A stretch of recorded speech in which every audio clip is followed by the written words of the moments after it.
Welcome to Fictional Problems, the podcast where we discuss all things writing, in association with Speculative Fiction Ireland. This episode is part of our short series exploring monsters in fiction.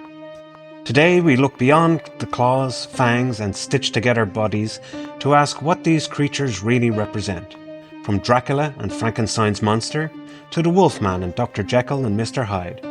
We explore how some of literature's most enduring monsters reflect the fears, anxieties, and moral questions of the societies that created them. So what makes a monster, and who gets to decide? Let's find out.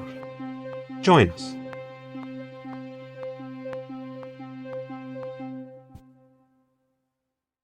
And welcome back to Fictional Problems, the podcast where we discuss all things writing in association with Speculative Fiction Ireland with myself, Gary J. Martin. Myself, Eoin McNevin.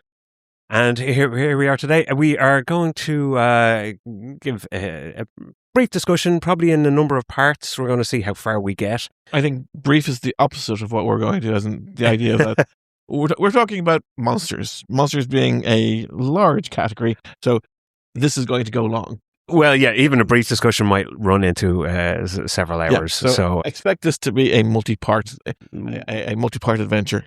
Yes, indeed. Because, monsters, right? Monsters, we are talking about, science fiction, we're talking about aliens.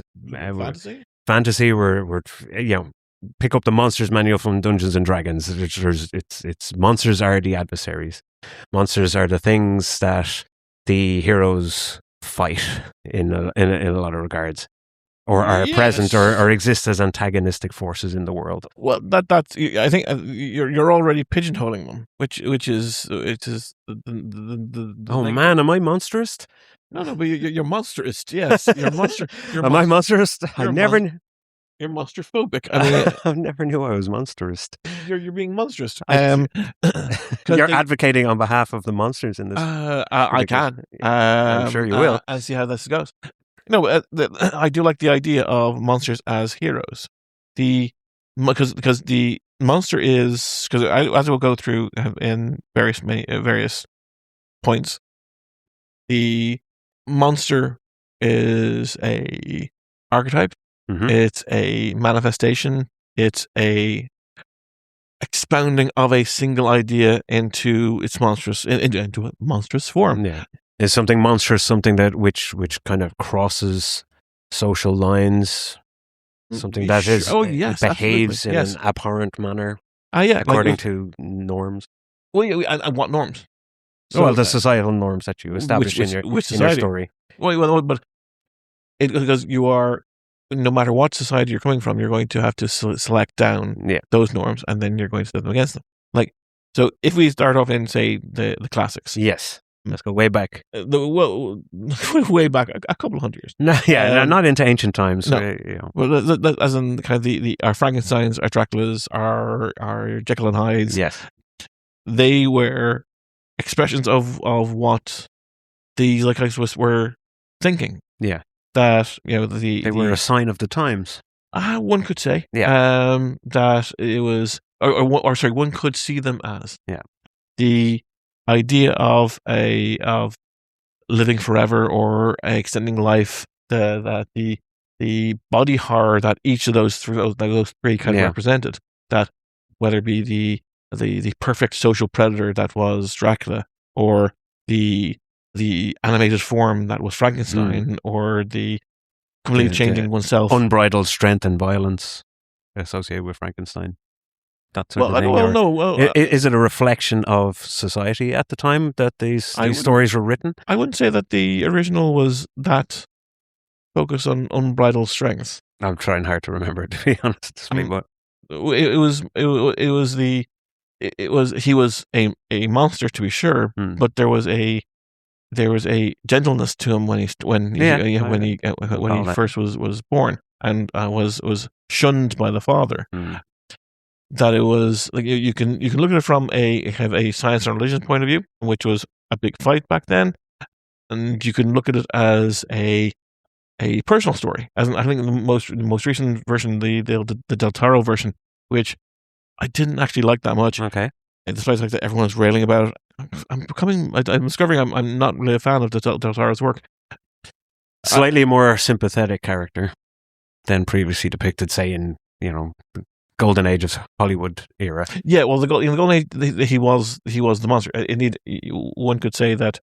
Yeah, the monster in Frankenstein is Frankenstein, not Adam, not the monster. So that is, I guess, from a tale point of view, not from the physicality of it. That he was the monster was monstrous, but the cruelty at the heart of the story. That sort actually the crossing of social norms was done by Dr. Victor. By him rather than by the monster. So the monster was essentially a victim. Yeah, like the grave digging, the reanimation attempts. They're trying to play God. Yes, the allegorical dangers of trying to possess a power that is beyond the scope and understanding of mankind, perhaps was.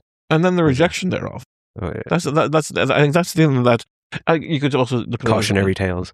Yeah, as a bit of hubris, of pride, of essentially the character got what they wanted, and it wasn't, and because it wasn't, perhaps it wasn't perfect, or it didn't fit in their mold, and it was rejected. So from that point of view,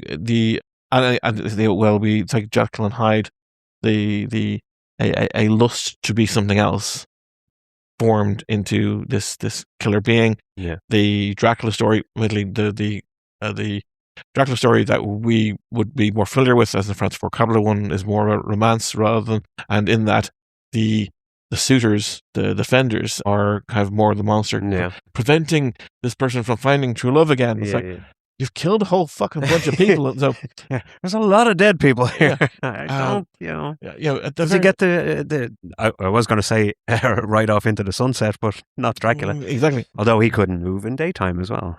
This is true, which is, and that's, I guess, setting up of rules for what the monster is, and setting up for it was a social predator, a lure, essentially, of in Elizabethan England. Yes, even I think there's a reason why I kind of pushed back on the idea of what social norms. Elizabethan England was rife with, like, this was the time of Jack the Ripper. This was the time it was rife with decadence and sexual promiscuity. Absolutely, and that it wasn't the stiff upper lip kind of thing. It's analogous, and I imagine our listener Bill may object to this idea, but the Japanese culture today is very, it can be seen as very austere, very kind of, it's still very structured, very kind maintaining face. Well, yes, but it's more that it's a more conservative edge to it, or element to it. And then you have the flip side where it's tentacle porn and all this really weird out there stuff, and there is a bursting at the seams with I don't know. odd. I would know. I disagree. It would be that they exist side by side. That so when you're taking a specific societal norm, you are setting your story against it. But if you set, say, a Jekyll and Hyde story, in say modern day Japan, as like he's becoming monstrous and sexually provocative in a modern day, he would just be switching from one society, one subculture to another. Okay. So it wouldn't be as significant. So the story itself limits your scope, and then says, "Oh, look how crazy this is." Well, in Dracula, is it? Sure, as you were saying, at the time, society was rife with all these things that were going on. But was it a case of, we'll say, because the class system was definitely in existence in that era, so it was like more the aristocracy, upper class, richer society in England at the time was hiding or trying desperately more to hide this as a sense of propriety than the working classes. Is it a case of it wouldn't have worked had Jonathan Harker been like Butcher or or Bricky? Would it have been the same story on if it was set in a different class structure in England at the time? That's an interesting question. I would say pretty much yes. I'd say it was the exact same. Yeah, I'd say because I'd say that the structures. So this is Industrial Revolution time. And you had societies growing inside the cities. So you had a shift in population from the land on into the cities, and you had a change in dynamic. Mm-hmm. And inside that, you had what you, if you call them the union bosses or press gang, and the old cottage industries were fading for favor of factories. Oh sure, yeah. But I would say that actually there'd be still kind of a lot of and indeed the idea of a cottage industry inside that existing side by side with the Industrial Revolution was pretty common. That because they would take their crafts with them into the cities, so that they would continue to maintain. So because I think the shift was away from money was the biggest agrarian. thing. But if it was a case that Dracula had found their one true love in a factory worker, then the shop steward or the different levels of boss. There's still a hierarchy there. There's still society there. There's still both a protective and a society that wants to maintain their control. Yeah, sure. Also, that if you look at the royal family all the way up to present day, they've been trying to maintain control of their the narrative, including certain Mountbattens who are horrible people. So there was some changes and some shifts, but I think that you could easily rewrite the human element.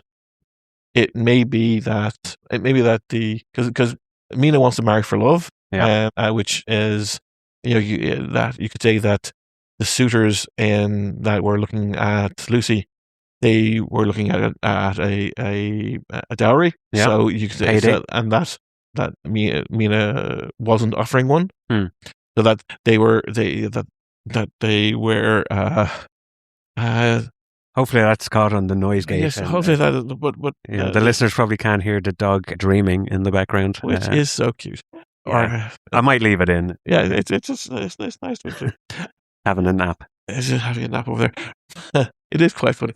But I would say that that money, I think it would change things, and the availability of resources. Because if Dracula came along and went, hey, by the way, I'm going to take you out of this world and make you a princess. Yeah. Then it may have had a greater. I think you could. She's like, I might have to think about that. Yeah, but then you're saying that if the Mina character is the same, then she already loves the character Harker, so she is already a true individual, a honest individual, a forthright individual. So she wouldn't be swayed. And in fact, you may say that the trappings of that Dracula offers would have even perhaps a less effect. Anyway, they'd be twists and turns to the knobs to do. But I'd say that the society would remain the same. There's in the reflection though of the life at the time. It was there are certain things that say that Dracula, what he represented was a fear of change in society. Insofar as he was shaking it up from the inside. He was coming in. He was seeking his. I don't know, because he represented the old school, as in he was whatever version of it you want to look at. He was a very, very old school. Yeah. He was coming in as an aristocrat. Was it fear of the outsider? As is kind of it perhaps recurs. Perhaps a little bit of the outsider, but he was being welcomed. Yeah, as in the reason why Harker went to Transylvania in the first place was that they wanted to sell him the property. Yeah, sure. Okay. So they happily wanted his money, and had no problem in the conversations. Just referencing the Coppola movie about Harker asking about why these locations, is it because of land value? So they had no problem in a foreigner coming over, spending their money and land speculation. Yeah. So it was, it's only when they're coming over and taking our wives and taking our women. Yeah. So that whole thing. Plundering our natural resources. I haven't really read into what Bram Stoker was trying to do with this story.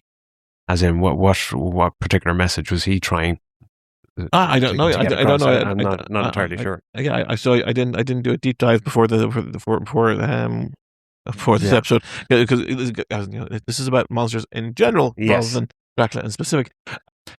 So I don't know what his intentions were. Although you could say that from a death of the author point of view, Dracula has been rewritten and so many times that there's certain tropes that maintain through that go beyond the simple intent of the original author. Yeah.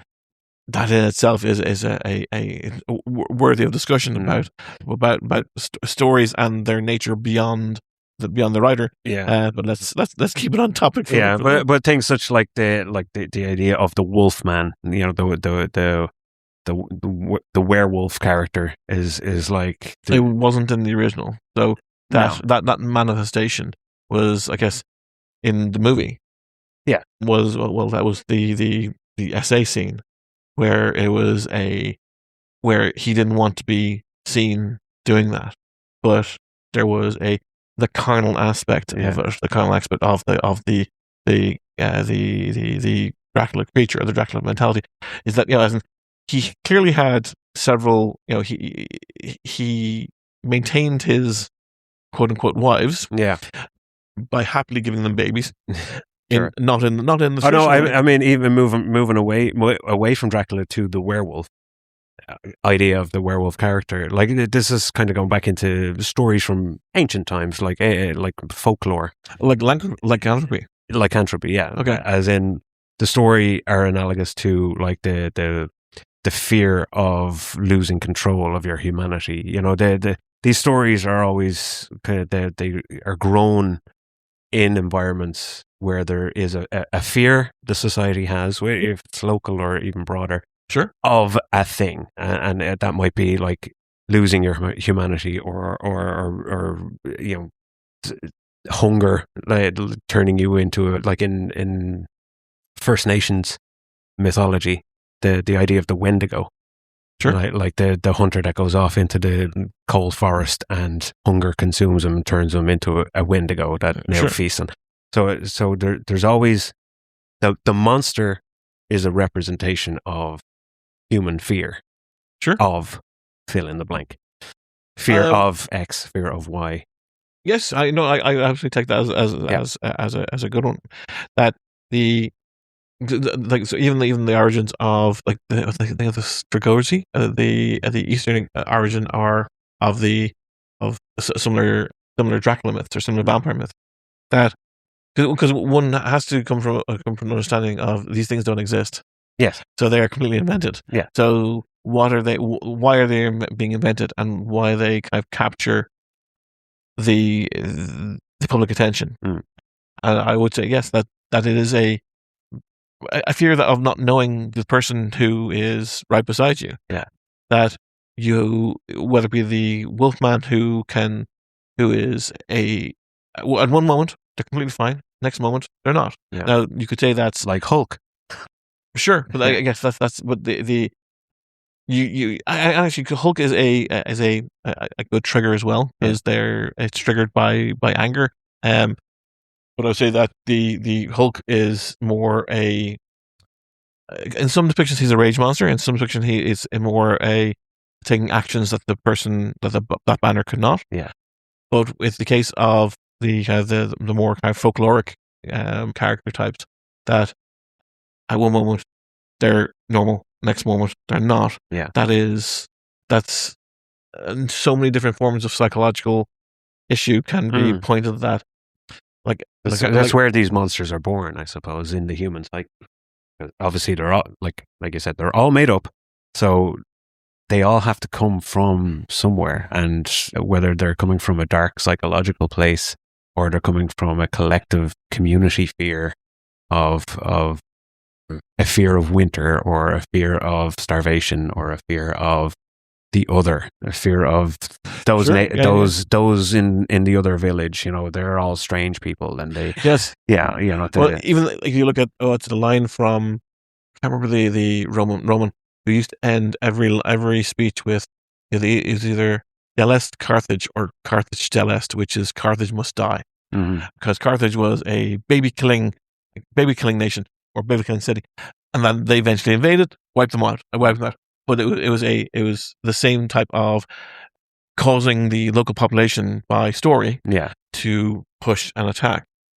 The even like you look at, like, the reason why I'm thinking about it, I keep on going back to the old Wolfman idea, or the old kind of monster idea, is the kind of question of what, other than for entertainment purposes, that could be a reality, or even the kind of the fairy tale quality of it. Because even like, say, the Red Riding Hood, right? Yeah. She gets to the grandmother's big bad wolf. Yes, but the big bad wolf is wearing the grandmother's clothes. So it's not a wolf. Yeah. It is dementia. She gets to the thing, and there's a person there she kind of recognizes. Yeah. But is, or even the creature kind of recognizes her, but is not the same person anymore. Yeah. Or if you look at, say, kind of the Wolfman idea of it as being a warning to young maidens that the man you marry may not be the person you think you are. Yeah. Because they're stuck. There's no divorce here.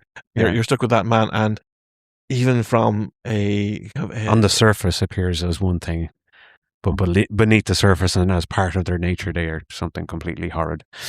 Yes, and if you extrapolate that simply from a sex point of view, let's make the assumption that in these societies, a lot of virgin marriages on both sides, on male and female, that you have these carnal urges that suddenly come out behind closed doors. Yeah. And it is because there'd also be a lot of religious repression of absolutely, that in society, or whether or religious or societal. There'd be a question about it. So it's like, even if you're enjoying it, keep it behind closed doors. Yeah. Oh, your man, the wolf man, is like, I've enjoyed this, but no, not talked about. It's almost like because before we started recording, we did talk briefly about the difference in certain types of monsters between kind of Eastern and Western. I'm reminded of how there was a language developed just for women in, I think it was the Edo dynasty around that time, where it was essentially shared between, when you got married, this language was taught. Okay. So that they could talk to one another in front of everyone else and kind of exchange kind of information. So that was a better version of rather than these winking, nodding, half-told fairy tales. It was more of a kind of, yes, men are like this. Yeah, this is what you're in for. Exactly. Yeah. So, and maybe there was also they're a bit more kind of okay with pillow time, or whatever. What it was, the idea that sex wasn't necessarily for marriage. But so you could say that so the monsters they create, or the kind of the beasts they create for their lore, is reflected from society's point of view. So as a general kind of, this is a nice starting point. Yeah. As a general overarching thing, the origin of these monsters would be as a fairy tale, as a teaching tool. Yeah, teaching, like, especially if you were to go all the way back to ancient Greek mythology, like there's classic monsters that everyone would know about, and they would be teaching tools of again honor the gods. Sure. Don't disobey the rules, or this monster will get you.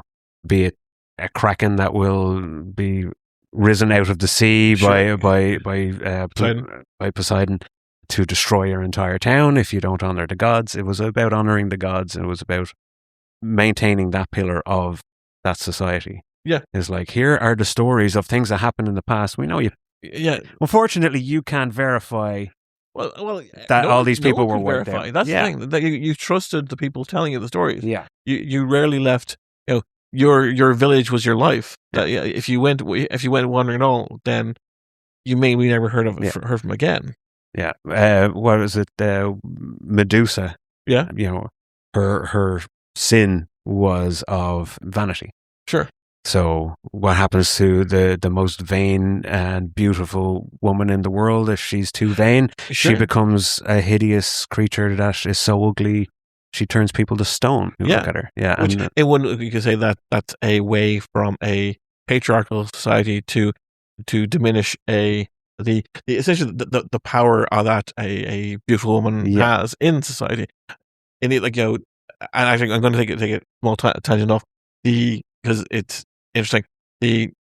All the stuff that we have at the moment about Helen Troy. Yeah. About the African actress who's been cast as Helen Troy. Okay. A beautiful woman. The last person to be cast as Helen Troy in Troy back in 2009, yeah. The Brad Pitt one was Diane Kruger, who, again, beautiful woman. Yeah. Absolutely. Beautiful Germanic woman. Mm-hmm. Not Greek. Not Greek at all. Indeed, the Africans are far closer to Greece. Cross the Mediterranean, a tiny way across the Mediterranean, versus a slightly longer distance to get to Germanic lands. Yeah. So, but it is one thing that I always note that they're not mentioning is that the line, "to face the loss of thousands of ships," is a lie because it's political. Yes. This was all about politics. It wasn't. She was an excuse. She could have been the most ugliest woman in the world. Yeah. And she was still the You couldn't sell that though to all your Greek soldiers. No, but you could sell it still as an honor. Yeah. I don't think this was. You couldn't we're going over to retrieve my brother's wife. She's a bit of bit of a munter. Yeah, she's not the best, but she is. But you could explain that to any noble Greek that where I'm going to get my Agamemnon wants his wife. Yeah, it's the principle of the thing. Yeah, exactly. Yeah. But the face. So when everyone goes, "Oh, she can't look like this," she can look any way the fuck she likes. Yeah, exactly. The fact that she also again very good looking woman. There's a great depiction in David Gemmel's Troy series, and whereby Helen. Now, the story is kind of as we know from the Iliad and the Odyssey, of Helen of Sparta being taken, but in his depiction, the Helen in question isn't a beauty necessarily. Like she's not written as being the most beautiful woman in the world, but what she does is there's one point in it where she does an incredibly heroic act to protect children. Okay. And it's kind of written like when the story is retold, her beauty will increase over as the generations and decades go on. Any time this story will be told, her beauty will have magnified. Yeah, right. Yeah. Okay. So I kind of like the way he did that. That the idea of the story magnifies the. It doesn't matter if she's good looking or not, or athletic, or it will say, I want my heroes to be good looking and powerful, and I want and because there is the commonality of the ugly being evil, the handsome being good, which is a trope that you just can't get away from it. Like if like Scar in The Lion King, he has a scar on his physical face. What was it? The Golden Eye, where Sean Bean's character. Yeah. He's in this explosion and he turns evil and he's scarred. It's always been a case of like a physical, like some sort of deformity. Yep. Turns or not. Goes well with an evil character.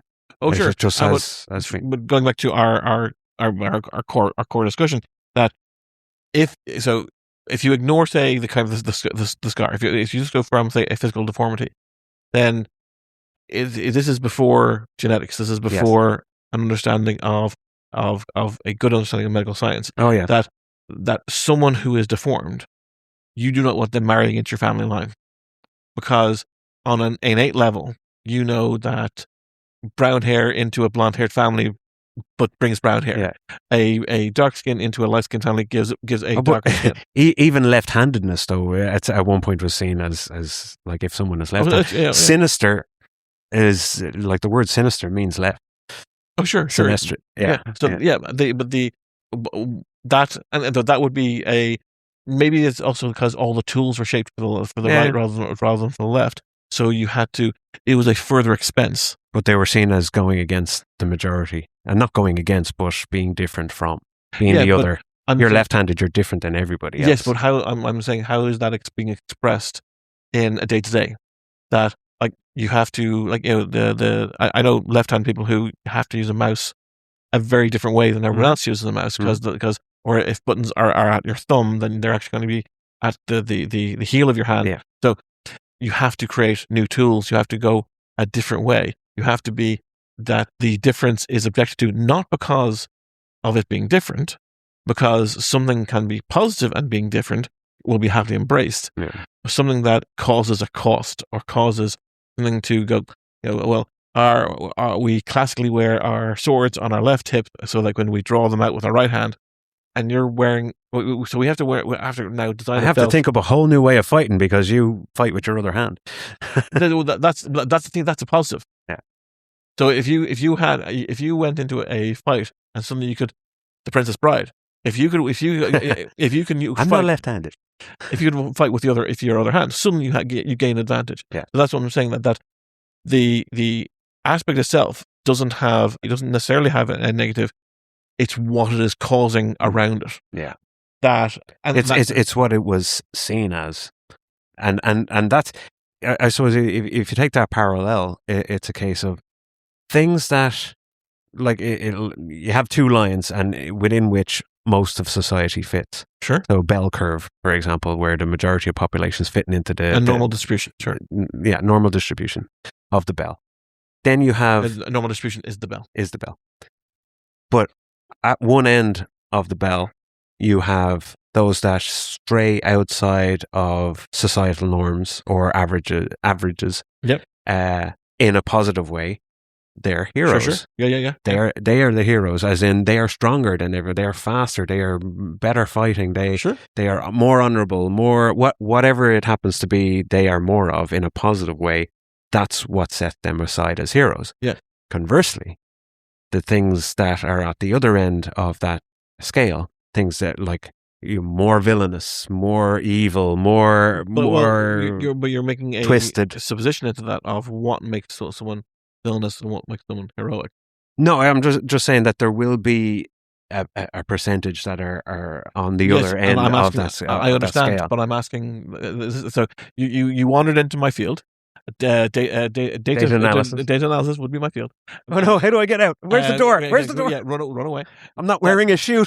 The question is that you're presenting a attribute without providing a qualifier for it. So as in, what is, so because I can simply say one man's villain is another man's hero.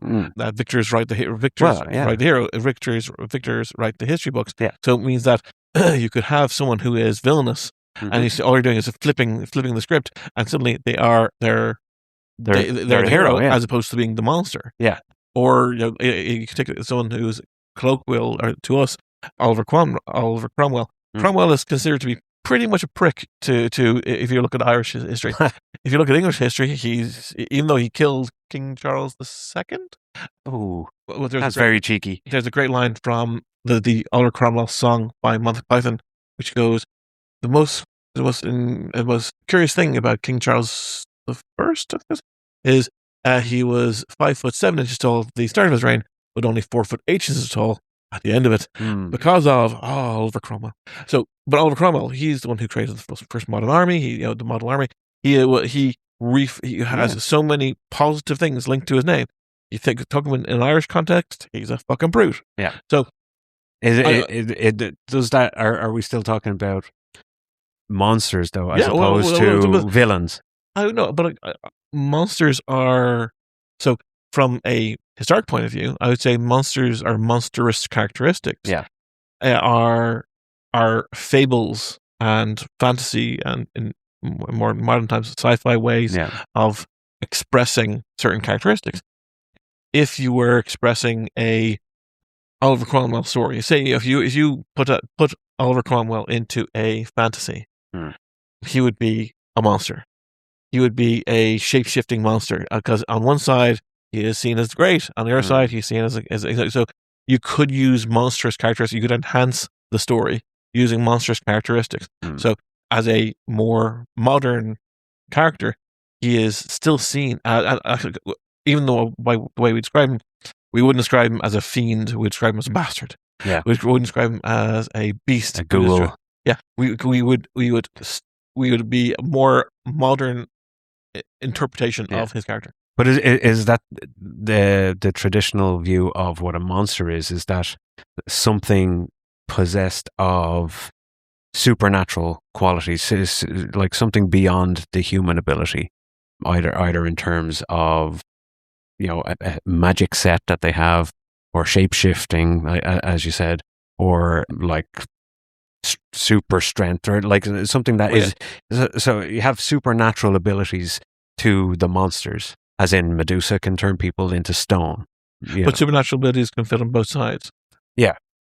Of course, but leaving the heroes who fight those monsters, I mean, who are often very strong, supernaturally so. And have magical weapons and so on, abilities, and they and have insights and supporters, and so I'd say that it was simply that in the framing of those stories, they were framed in a preternatural or supernatural way. Yeah. Thus, they could go in and they could heighten the story. Because again, these are also meant to entertain. Mm-hmm. So, because if you entertain, the stories maintain longer. I can imagine that in years gone by, before the Grimm brothers unified brought together all these stories, that there was gobs and gobs of stories out there that simply faded away. Yeah, because they weren't entertaining. Yeah. That they told the story. Told a story that was an important lesson to learn, but it wasn't fun enough to be retold. Thus, it didn't survive the generational shift. So, it was an evolutionary trend within a literary field. Yeah, and I think we're going to talk maybe a little bit later, or in a separate episode, of the humanification. Humanification, is that it? We'll go with it. The previously or traditionally historically monstrous beings becoming more closer to humanity than previously. Even within the classics we've talked about, the idea of having that the monster inside of Frankenstein, as in the Frankenstein monster, is perhaps the most human of all the characters, despite their grotesquerie. So even I think it was 1800s. Dracula? So even back then, here, I'm not sure that we're talking about. It was late 1700s, either early 1800s. I'm thinking that they're already. I guess that Shelley was already thinking along those terms, that the monsters, she was already essentially deconstructing that, and it is what postmodern Prometheus is what the subtitle, that there's a deconstructive element in that story, and indeed every version of Dracula has its own form of deconstruction or variant thereof. That his ending in the Coppola version is a bittersweet one. Yeah, where at the end, Harker gets the girl, but she has to chop off the head of the monster in order to do so. Mm-hmm. That the sheen of their relationship has been wiped away. Yes.